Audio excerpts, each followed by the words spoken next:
I'm Carice, and today I'm doing a collaboration video with Jess from Roots and Refuge about different gardening and homesteading books that I recommend. I've thought about doing a video like this for a while because I love to read and I love to garden and I love my bees and chickens. So let's get started. You can press pause at any time and come back. I would have a notebook. I would write down notes because that's what I do when I hear recommendation of a book I should read. When I started veggie gardening 14 years ago, I checked out square foot gardening books from a library. I wish I knew exactly what book that was, but I only had very small space. It actually was in my brother and sister-in-law's backyard.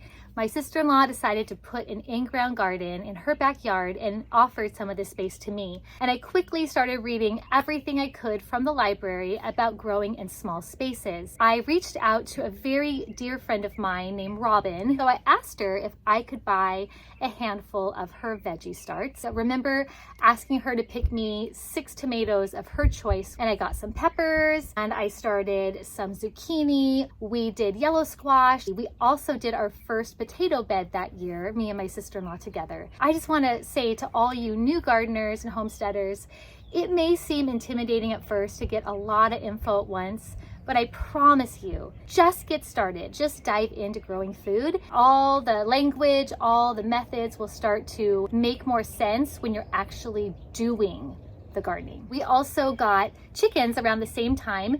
We were in a suburban backyard and we were allowed to get 6 hens. That was the max that you could get. And so my husband built me a little A-frame coop. They had access to our whole backyard and we got 3 hens. And one of the hens ended up being a rooster and we weren't allowed to have roosters. So a friend of mine who had property outside of the city limits took the rooster for me.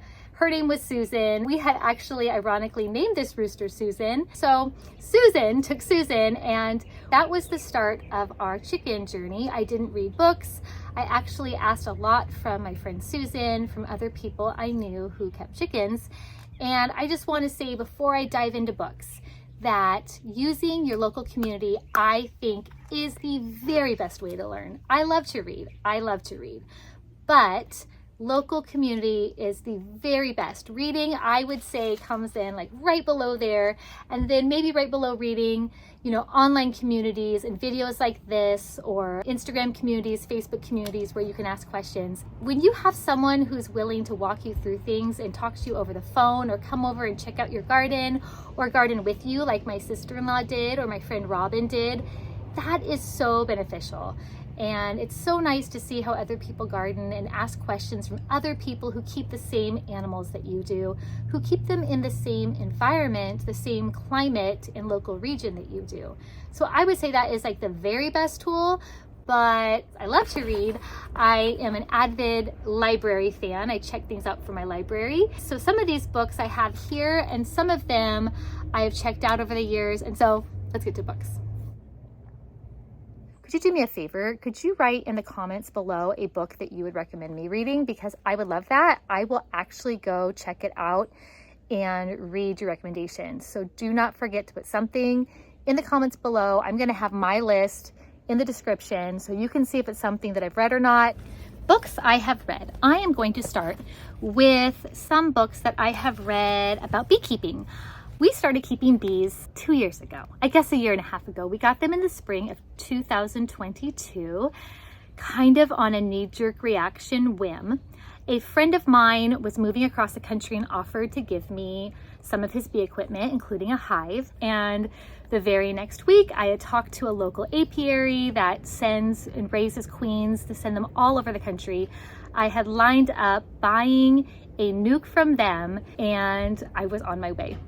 So I wouldn't do it the way that I did it. I would attend a bee class first. I would get some information, but I immediately bought a book. And the book that I bought to read was Backyard Beekeeping.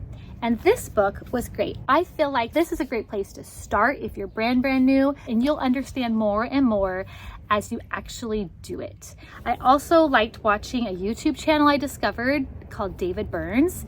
If you haven't heard of him and you keep bees, or if you're interested in keeping bees, like you're new, he's a master beekeeper. He explains things in a very easy to understand way. He gives lots of demonstrations. I still say I would recommend, if you can, find beekeepers in person is ideal. My friend Joshua, who moved across the country, he was here to help us put our bees, install our nuke of bees into our hive, and he walked us through that hands-on in our backyard. It was seriously a priceless gift. I reached out to him a number of times asking advice. I joined a local bee club in town. I attended a couple other bee meetings in our county, and I have asked tons of questions to the local apiary as well. I also had a friend who sent me a huge stack of books across the country. A couple of those books included Beekeeping for Dummies, which I haven't read it cover to cover, but in the table of contents and the index, I've looked up a couple issues and I've read specific things in there, which has been a helpful resource to have. I also have read Keeping Bees. This one is by Ashley English, and this one I really enjoyed. Now, she even has recipes in back for things that you can do, and I read this one after I'd already been beekeeping for a year. I feel like I got it and it was easy to read and understand, and I think that's for everything, whether it is animals, whether it is, fruit trees or vegetable gardening or perennial and flower gardening. It makes more sense when you actually do it. You have like boxes in your mind that you can put the information into, and it's not just abstract thing that you're learning, it's something that you can actually make practical. I think that that is super important. And let's get on to some more books that I've really enjoyed. I'll show you a couple more here, and then I'm going to tell you some that I checked out from the library that I thought were so good. I actually am thinking, after watching Jess's video about how hard it is to find information that's reliable right now, she talked about even the dangers of AI. I thought, some of those books I got from the library, I probably should add to my personal library, because just having that information that I knew was solid would be so golden just to have at my fingertips. I gotta give a little shout out to Jess. I got both these books after I'd already been gardening and doing homesteading for a while, but the main reason I got these is I thought my kids are avid readers. We homeschool, and I thought, what better books to have just laying around on my coffee table for them to pick up and read and get the bug themselves and grow to love homesteading, because we have only had our own little family farm on 3.5 acres. We bought it 4.5 years ago. We've actually lived here 4 years in November. So my older kids, they grew up with having chickens in a city backyard, having small little like square foot garden beds. We interplanted veggies and strawberries into our front landscaping at one house. We, gardened in the back of my sister-in-law's backyard. But to really be able to do things the way I had always wanted to do them, they came to this property a little bit older. My younger kids, this has become the way of life for them. They have been here, most of their memories at this point, and they really know a lot more than I did when I started. So having resources like Jess's books that are really written so great for beginners is a great thing to have on hand if you homeschool, or if you want to teach your kids about gardening, about homesteading. I think those are great. The way she wrote them is so bite-sized chunks with lots of big, beautiful pictures that really kept my kids' attention. And there's things that I don't know about still that I've read here, like goats and cows. We haven't kept those yet here because our infrastructure is just not ready. Our fencing's not ready. So I love having that on hand, because when the time comes, if the time comes, I can quickly flip back and look at some of her suggestions or recommendations for beginners when I'm a beginner in that area, and it will be just right there on my shelf. Another book that I thought was super great that my sister-in-law gifted to my son is The Vegetable Gardener's Bible. It is by Edward C. Smith. This thing is a reference guide. It's like an encyclopedia. It is so great. I think everybody who wants to grow their own food should have this in print on hand. I read it, but also I will reference it quite often he has things about every single type of fruit, every veggie. He talks about the different methods of gardening, whether it's in ground or in raised beds. He talks about garden tools, about companion gardening, about so many things that it's like, yeah, you could read it cover to cover, but also just having this as a resource to go to when you wonder, do peas get along with potatoes? That was a recent question I had because I planted a bunch of snap peas into my potato bed that I thought was done growing potatoes, and some that I had planted like a couple months ago decided to come up. I wanted to know if that was going to be a problem or if that was going to be a beneficial relationship, and I turned to this book. So this is a wonderful book to have on hand. I feel like he has got so much experience and solid information. I love when a book tells about the author and you can read and see what it says about their experience, so you know if the resource knows what they're talking about. 550,000 copies sold for more than 20 years. This is a solid resource to turn to, and it's not like generated by AI. Oh my goodness. I think I am talking a mile a minute. I've got to give a quick shout out to Instagram right now before I do this next book, because its author I first discovered on Instagram, and my good friend Tam over on Instagram, Tam in the Garden, she gifted me this book. I was blown away when I opened my mail on a really, really hard day, and I saw this book with a note from my dear friend that I only know Tam from Instagram online. And it was like the type of timing that was more than just a friend giving you a gift. That was like a God thing. And so this book is written by McAndrews Cowden, and she is on Instagram, and I just love her book. This book describes how I grow my garden. I don't know if I've ever seen anybody else put into words what we do here on Scofield Farm. We love to succession sow. Now, Meg is in a very different climate than I am. She is in a northern climate. I am in, California, where we have a lot warmer, even our winters are a lot warmer, but we have a very similar method to our gardening.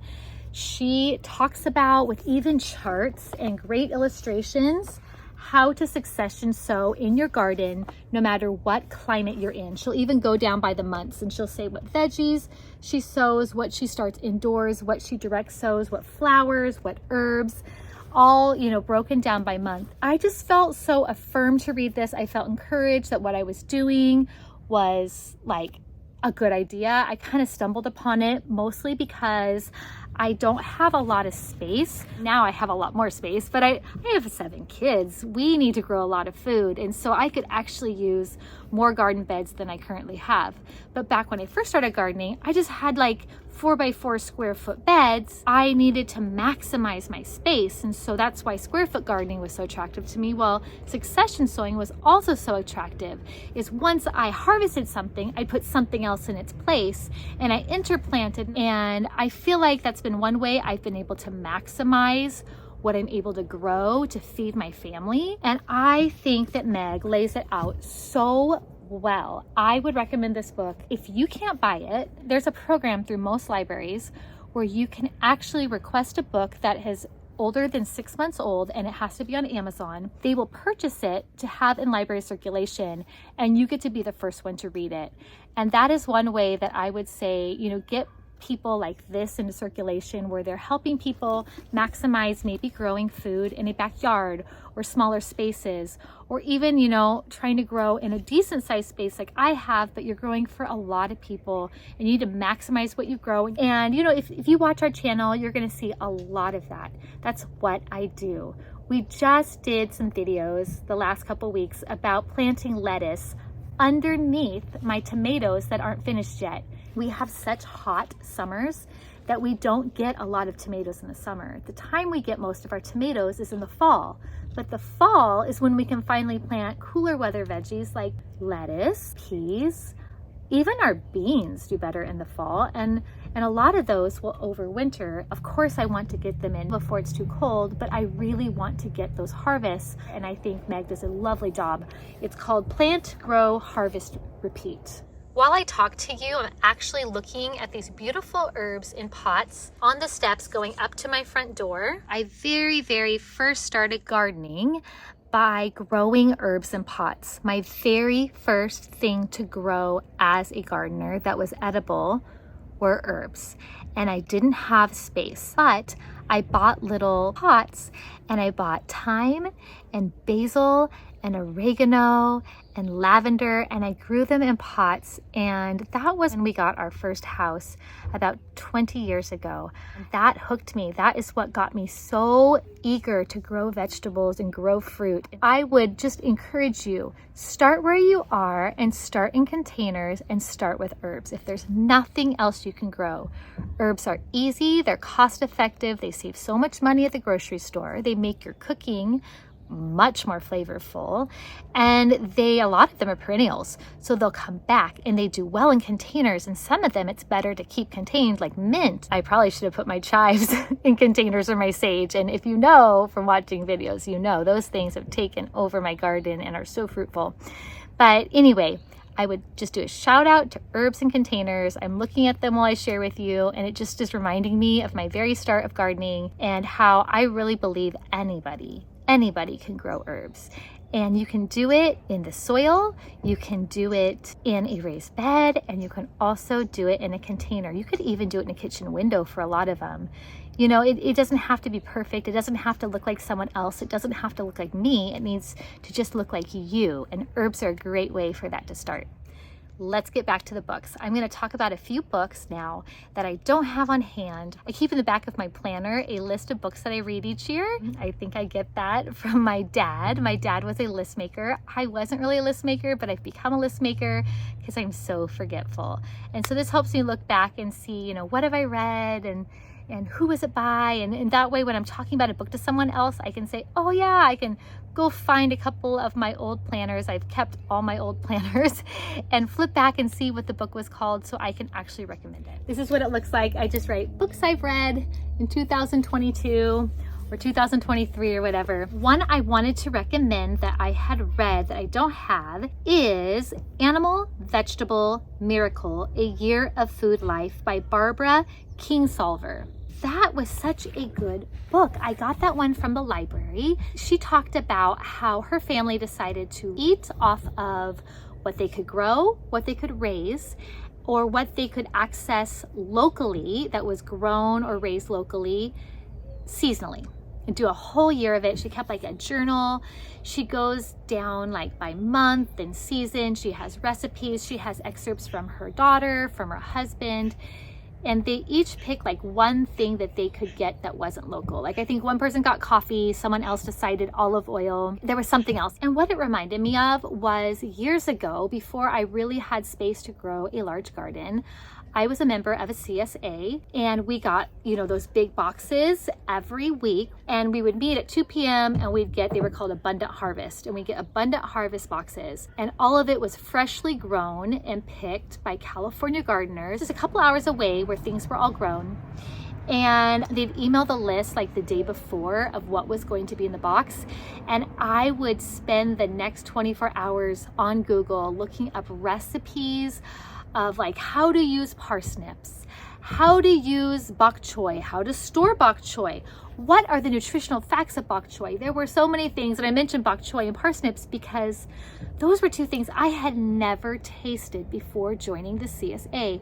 And I feel like that is an awesome resource that you could use if you don't have a way to grow a very large garden, but you want to eat local, you want to support farmers, you want to support gardeners, is buy into a CSA program. They're all over the country now. They're in lots of places. They weren't as popular back when I was doing this. You know, at that time we had a milk rotation with a local raw dairy farm that several of us were cow share herd owners. Is that how you say it? And we would take turns driving out to the farm and bringing everyone's milk back. And we had such good memories of when my kids were a lot younger, and we'd meet up in this parking lot and we'd exchange milk, and we would split up orders that we'd order from Missouri. Like one person would order like a 25-pound bag of something, but you know, either couldn't use it in time or couldn't afford it, but wanted the price per unit price.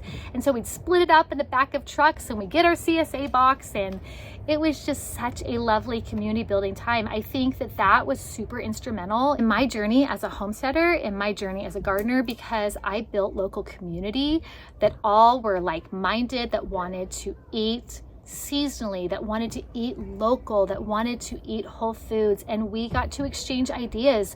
We got to go in together on orders. You know, now I order a lot of things like 25 or 50 pounds by myself. I store them in food grade buckets with Gamma Seal lids, and you know, we have things in the freezer. We have 7 kids. But back then, I didn't either have the resources money-wise to buy that much at once, or maybe not the resources to store that much at once. And so building local community was golden. I would tell everybody, find a few like-minded friends. Oh, one other thing I wanted to say about my friend Susan, who took the rooster named Susan. She not only was a resource of asking questions, but also we raised our first meat chickens with Susan on her property. We couldn't raise them at our little in-town backyard, but we went in with her and another family. We split the costs of feed, we split the cost of the chickens, and we actually shared the butchering day all together. So it was educational. It was a way to do something together, to make something cost effective, to learn hands-on from somebody else who was further along.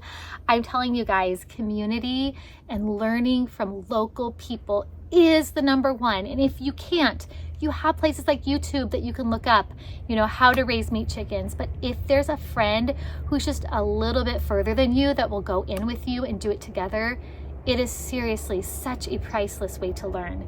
And so this book, Animal Vegetable Miracle, A Year of Food Life by Barbara Kingsolver, it reminded me a lot of my journey with the CSA box. That time in our lives really trained me to eat seasonally, and it trained me to become a year-round gardener, because the nutrition and the benefit from eating what grows each season is just irreplaceable. And I know some of you are in climates that you can't grow year-round, and that's why you guys have killer pantries and amazing food preservation. I am growing and doing a better food preservation of canning my own harvests and stuff, but I didn't rely as heavily on it because I would only eat tomatoes when we could grow tomatoes. I would buy maybe a couple cases of tomato sauce from the grocery store, but for the most part, we tried to eat what was in our CSA box or what we could grow in the garden, and then, you know, pop a few in the freezer for later or something. But it's just really a benefit to learn how to eat from your local community, how to eat what is thriving and ripe then. The nutritional value is going to be so different. The flavor is going to be so different, guys. The way they have to pick things so early, and the way they have to like store things in colder temperatures to do really far shipping, it's not the same. It's not the same as eating it when it's ripe off the tree. And if you can't grow it, find someone who does. We have young fruit trees. We don't have very fruitful fruit trees yet. And so I bought 40 pounds of locally grown organic pears from an older couple off Facebook Marketplace. And there's no shame in that. But I can access my local community and buy locally grown pears in season. And that's going to be so much better than buying them at the grocery store where they were shipped from like Mexico or another part of the country. I just feel like that book laid it out so well, and I would highly recommend it. I got it from my library. You can get it from your library too. And if not, think about that program where you can request books to be ordered, because libraries want to have things in circulation that people will read. Next book, Grow for Flavor by James Wong. You know what? It was interesting. I liked about that book is that he recommended different varieties that I hadn't maybe thought of or heard of before. I have a couple random places. I write things on my phone. I write things in my planner. I write things like on random receipts. I write down ideas of varieties I might want to try. And so that's one thing I felt by reading that book, is that he mentioned some different varieties of veggies I hadn't tried before, and I looked them up and I ordered some of their seeds. He really talked about not just doing the very, very basic same old but to expand yourself. And I was very fortunate, and when I started growing veggies and buying starts from my friend Robin, she already was this like tomato queen. I think she owns like 200 varieties of tomato seeds or something. So her picking me 6 varieties, I didn't start on the basic. I started with like my very first tomatoes that I ever grew were black Krim. That was one of the varieties. Like, I didn't start with the basic. I started with these unusual varieties that were full of flavor. And so I kind of got spoiled. So, but if you haven't branched out a whole lot, the Grow for Flavor by James Wong would be one I'd really recommend, because he helps you with recommendations of specific ways to branch out and try different varieties. He explains their different flavors and, you know, why they're good. And it's a great book. I really want to share these next couple books with you. They're books that I read this year in 2023. Check them out from a library, and I thought they were so good, I want to have them in my own collection. The first one is Gaia's Garden, A Guide to Home Scale Permaculture by Toby Hemingway. And this was so good. I have had a heart for permaculture. Some of you may not know that I am a local indigenous to my area. I'm Winnemem Wintu. I didn't only grow up around here. My family is from here for generations and generations. And my tribe, of course, used all of an animal, all the parts. My tribe knew how to live off the land. My tribe knew how to make medicines from local growing items. And a lot of it I've had to learn later on because of different reasons. It wasn't all passed down. But it still burns in my heart, you know? Like, it's still a part of my DNA to want to use everything and to want to honor the earth that we live on and the ground that fed my family for so many generations back. And so learning more about permaculture and learning more about it on a home scale was so good. Gaia's Garden by Toby Hemingway. It's an older book and I highly recommend it. I feel like it's one I want to own myself. It was solid in just starting with permaculture. There are so many resources in permaculture, but it was a solid start, especially if you don't own lots and lots of acres. He breaks it down, how it can work in a backyard. And that is great. That is so helpful. The next book is Kiss the Ground by Josh Tickell, Tickell. And this book, you guys, this book, I felt like it was eye-opening. It talks about how modern day fertilizers were created, how pest control was created. You guys, the history that we have not been taught. For knowing that history alone, you should read that book. But what I really loved about it was he dove in deep to talk about how do we care for our ground, for our soil. How do we make sure that generations to come have fertile soil and that we don't have desertification, which means the soil turns into desert, worthless dirt that is unable to give nutrients to our food, that just blows away and doesn't hold water. How do we prevent that? It was such a good book. He talks about regenerative farming. He goes and he interviews different farmers from all over. I just cannot recommend this book enough. I talked to my husband over and over, talked his ear off about this book, Kiss the Ground, you guys. It is so good. It is worth reading.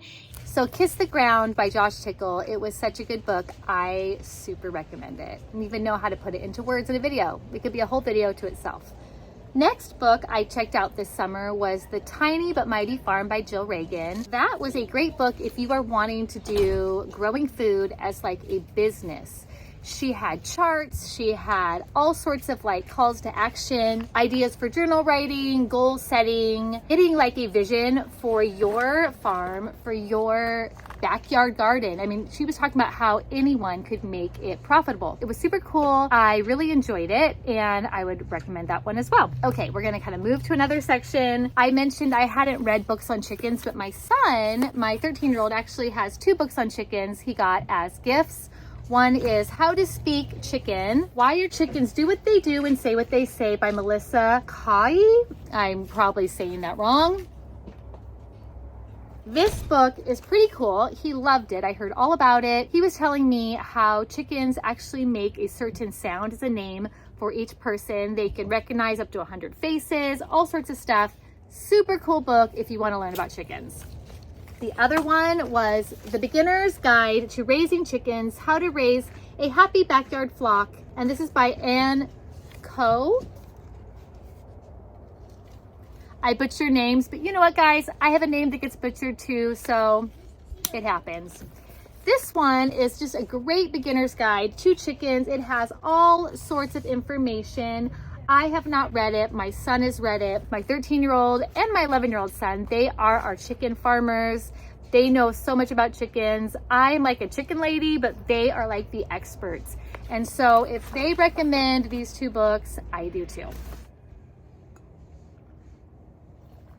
Did I tell you it was going to be a lot of books? It's a lot of books. I have not read the entirety of books, not by any means, but I've got a good list of books to get you started. I have 3 more books I would like to talk about.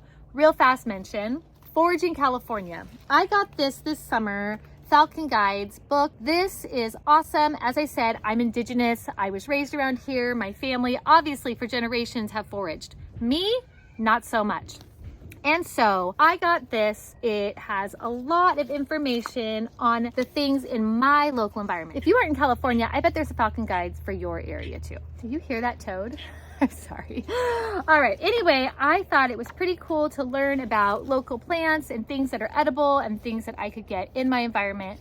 There is a guy in our area who does foraging tours, and I've got to hook up with him because I want to learn how to forage mushrooms. And I know for a fact there's mushrooms, but that's another subject for another time. Just saying, this one is good. It's by Christopher Nyerges. And guys, I'm gonna write a list of all these in the description below, just so you can go back, you can look, you can find the ones that sounded interesting to you.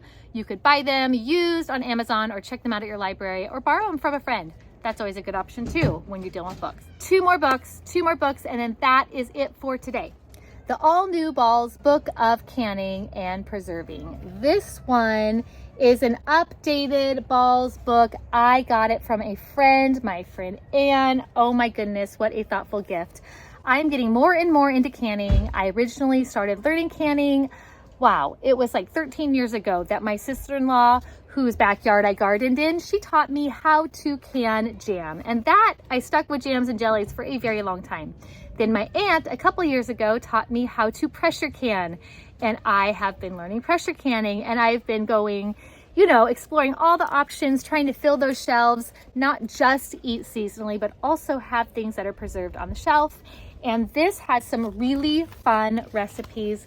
You guys, if you like things that are unusual, this has got some unusual ones. Honey pear jam, that sounded good. I have my own honey. What was another one? I had a couple different ones that I was just like, anytime they mention peppers and something sweet together, I'm always interested. Anyway, great book to have on hand, good recipes. Another one for preserving, Keeping the Harvest by Nancy Schiffoni and Gretchen Mead. I probably butchered their names, but here it is. I won this as a giveaway on Instagram like years ago, and I have used it a lot, especially for dehydrating and drying and freezing and knowing. It has suggestions on like which vegetable or herb, what is the best way to preserve it. And I really have enjoyed that. There's a little bit of canning advice in here as well. But as I said, I've used it for a lot of different things besides just canning. And so that was another good one. Great resource to have on hand. I think we did it. I think we got through my list, and I'm happy to join up. There are other people as well who are making these videos, and anytime I watch a video like this, I take notes. I take notes. I have notes of books that I would like to read or resources I would like to watch, because that's how you learn. You learn by learning from people in person, people online, books, videos, resources, classes. We are always learning and growing. So if you are not a reader like me, if you're more of like an audiobook person, some of these might be on audiobook. It would be worth checking it out. And thanks for joining me. I love sharing things with you guys. It's so fun. And if you have recommendations, this is my request. would you please put in the comments a book that I didn't mention or that's not on my list that you think I would enjoy reading about any of these topics, any type of homesteading, food preservation, gardening, chickens, bees. If you have a book recommendation, I would love to hear about it because I will read it. I'll see you again real soon.